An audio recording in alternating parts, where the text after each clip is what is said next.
It's a pleasure to have you here. I am Bernice Abubeidulansa. We are coming to you live from our studios here in Kokomlemle, Accra, live on DSTV channel 421, Go TV channel 144, and around the world at myjoyonline.com.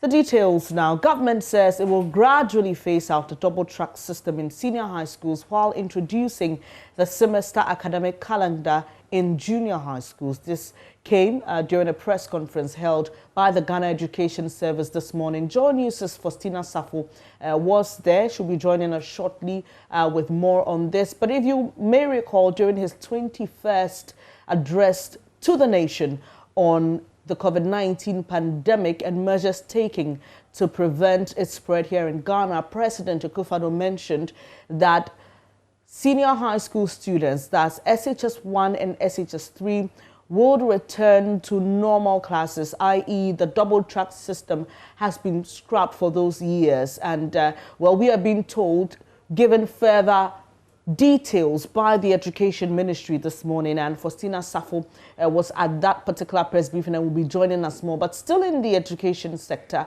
the President did mention that university students will resume on the 9th of this month, which is just coming Saturday, and on the 15th, senior high school students will resume. And so we are told that there will be some disinfection exercise in the various schools to deal with the coronavirus pandemic and its spread. The President also mentioned that the wearing of masks and other COVID-19 protocols will be observed even as children go back to school from kindergarten all the way to university. Schools have resumed for all these levels. And so we'll be getting more from the Education Ministry, even as we wait for Faustina Safo to join us with details of that.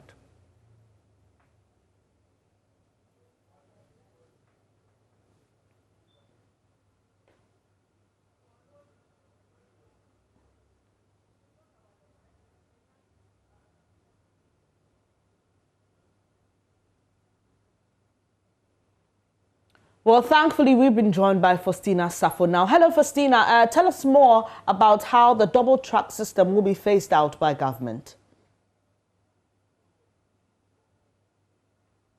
Hello, Faustina.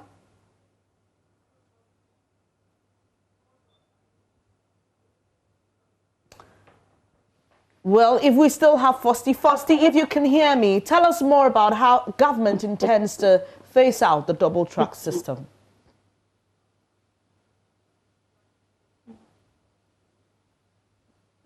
Well, it appears Faustina can't hear us, but well, when we're able to establish a good line, she will give us details of that and many other issues that were discussed at that press briefing earlier. There you see in your shots the GS director who just walked out and a couple other officials of the Education Ministry and Education Service, I beg your pardon. Hello, Fausti, just give us more details about how government intends to phase out the double-track system. Thank you very much, Bernice. Now, currently, the government's plan is to ensure that they phase out the double-track system gradually. Now, just like the President said, for senior high school students, SHS 1 would resume school on the 10th of March, while SHS 2 and 3 will return to school on the 18th of January. Now, government's plan is this. SHS 1 students, when they reopen school, would not be running a double-track system. They will be operating the single-track system. Now, for SHS 3 as well, they will be operating the single-track system. However, SHS 2 would continue to run the double-track system, and they gave reasons as to why there is this change. They said that over the period of 3 years, government have embarked on a series of infrastructural improvements in schools, and as a result, they would be able to take the number of students that are coming in for the fresh batch, which is the SHS 1, as well as for the continuing students, which is SHS 3.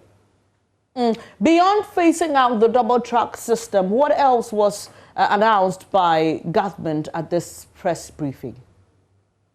The government is also creating some sort of a timetable plan for children with special needs.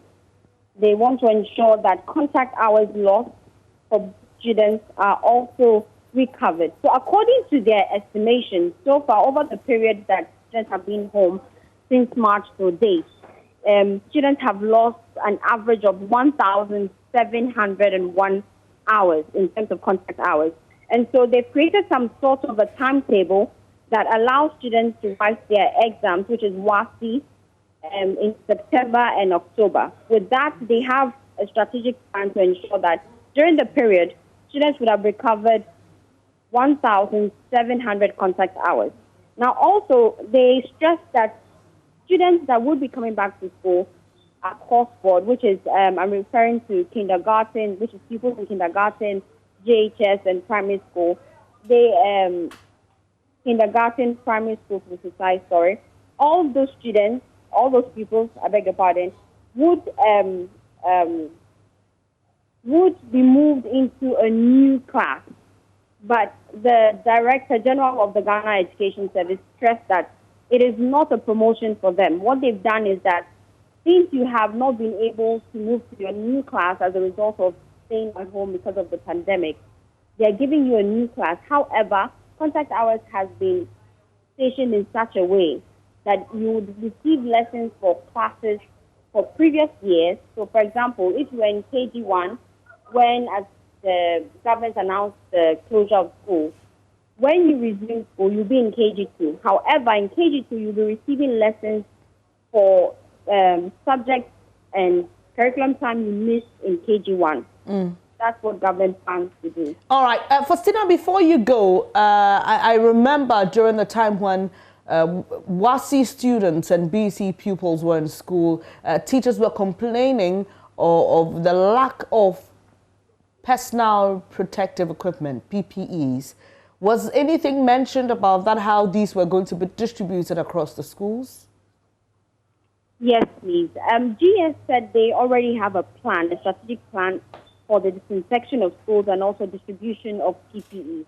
According to the Director General, currently schools have been contacted and they will be receiving their first batch of PPEs soon. He doesn't give a specific date, but he says according to the calendar they're working with, which is dates for the reopening for various schools, they'll work accordingly. He also cautions some private schools against billing students or pupils for compulsory COVID testing. He insists that that is the job of the Ministry of Health, and if peradventure any child would require COVID-19 testing, they should not be compelled to pay for it. Right. On that note, we'll leave it here. Faustina Saffel just giving us details of that press briefing by the Ghana Education Service and the Education Ministry, which ended a while ago. Basically, what we have been told is that there's a plan to phase out the double-track system for senior high schools, and we just learned that teachers or schools aren't supposed to bill students or pupils for COVID-19 testing. And so we'll be following up on this and also checking across the schools to get reactions from heads and teachers and let you know what their thoughts on. Well, meanwhile, pre and basic schools will resume school on Friday, January 15, and this was announced by the President in his latest address to the nation on measures taken against the COVID-19 pandemic. A much better position to oversee successfully the full reopening of our schools. Our children must go to school, albeit safely. We are satisfied that in the current circumstances, the reopening of our schools is safe. So from 15th January, our children in kindergarten, primary, and junior high, in both private and public schools, will be back in school. All SHS 1 students will start classes from 10th March, with all his students embarking on a single-track academic calendar. Their seniors in SHS 2 and SHS 3 will, however, return to school from 18th January.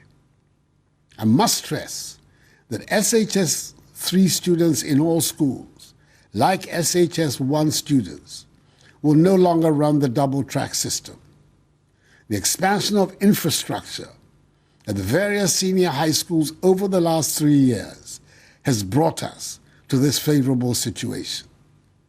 However, the double-track system will still be applicable to SHS2 students in schools that are employing it. Students in universities and other tertiary institutions are to be in school from Saturday, 9th of January.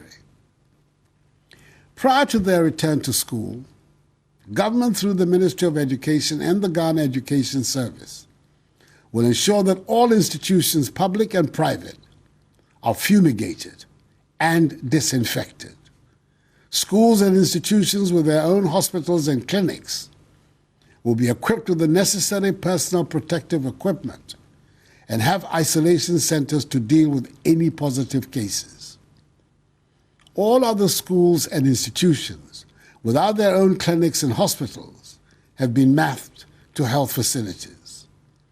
There will be, for now, no mass gatherings and no sporting activities. However, religious activities for students at school under the new protocols will be permitted.